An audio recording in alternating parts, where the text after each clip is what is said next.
Lévy tout de suite. Et on revient avec Elisabeth sur l'affaire d'Olivier Duhamel. Bonjour Elisabeth.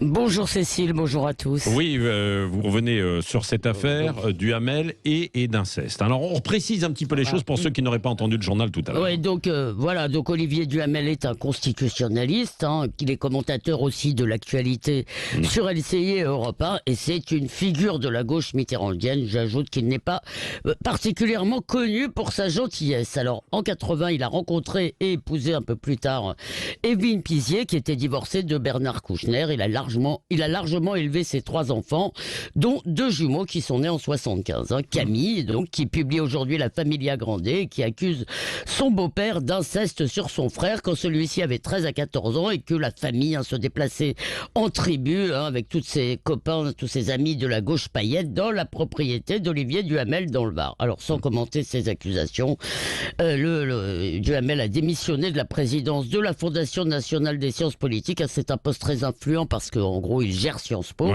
et de LCI. Oui, il a dit qu'il arrêtait, évidemment, ça hier et avant-hier. Bon, on va passer... confirmer, c'est pas un aveu, c'est pas... Voilà, non, mais bien sûr. Bon, après, vous avez dit pas connu pour sa gentillesse. Bon, certains diront c'est peut-être l'inverse pour d'autres. Mais bon, que vous inspire en tout cas... je ne crois pas, mais bon... Non, oui. Non, mais c'est peut-être parce qu'avec vous n'avez pas eu de bons rapports. Mais bon, alors, mais que vous inspire sur le fond ces révélations, Elisabeth? D'abord, des révélations présumées, parce qu'on n'a aucune idée de leur véracité. Un livre, ça n'est pas une preuve.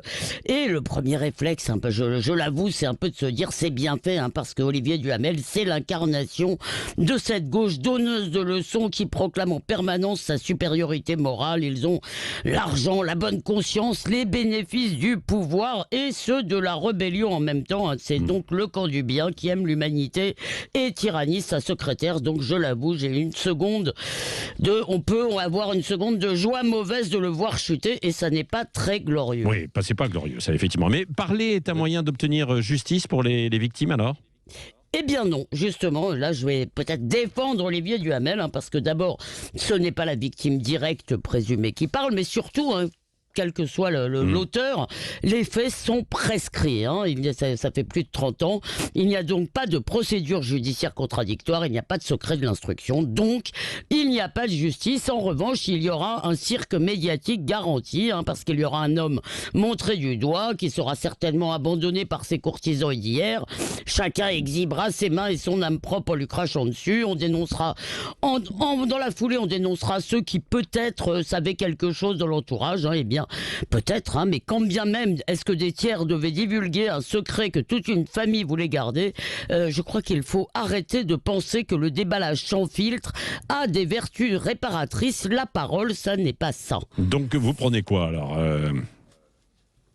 si vous voulez, il faut respecter le sens profond de la prescription, qui est qu'au bout de 30 ans, on ne peut plus juger. Ça ne signifie pas l'impunité. Je ne sais pas si le parti des médias sera plus indulgent avec le journaliste de gauche Olivier Duhamel qu'il l'a été avec l'écrivain de droite Gabriel Maznev, qui n'était pas accusé d'abus, lui, mais d'une relation amoureuse avec une adolescente. Cependant, je ne crois pas qu'on puisse parler d'impunité quand une réputation peut être détruite en quelques heures sans qu'il y ait de procès et de défense possible. Quoi qu'ait fait de toute façon Olivier Duhamel, ça ne fait pas de lui un monstre. Alors je crois qu'il faut refuser de participer à une chasse à l'homme. Comme disait Guy Debord, je ne suis pas un journaliste de gauche, je ne dénonce jamais personne. Bon, et puis à chacun de se faire son opinion. Le regard libre comme chaque matin d'Elisabeth Lévy, c'est à 8h15 évidemment sur Sud Radio. Elisabeth, vous reviendrez au petit déjeuner de l'actualité tout à l'heure avec Arlette Chabot. On parlera notamment